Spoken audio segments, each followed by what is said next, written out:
Happy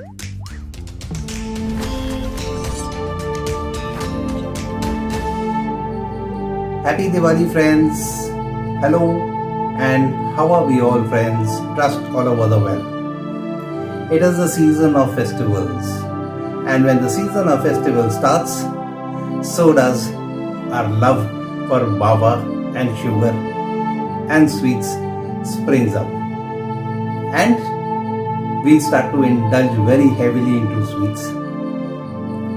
A little later, somewhere in the middle of the season, is the time when we say, sweets, okay, just one piece only. I don't like too much of sweets. And at the end of the season, I don't like sweets at all. But since you are offering, I'll just eat that tiny bit, just that tiny bit. Well, so I thought, let me design and bring to you all a sweet which is going to be relished by children and elders and including people of mine and your age. Now, what is that sweet? Come, let me show you.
Jaggery and coconut laddu. I'm sure you must have loved it. And I'm sure you're going to try it this season. And I'm sure going to treat everybody with it in this season. Please go ahead. Do go ahead and share with each and every one, including your enemies too. And as I always say, to live healthy, cook healthy, and eat healthy, and happy and a safe Diwali to all of us.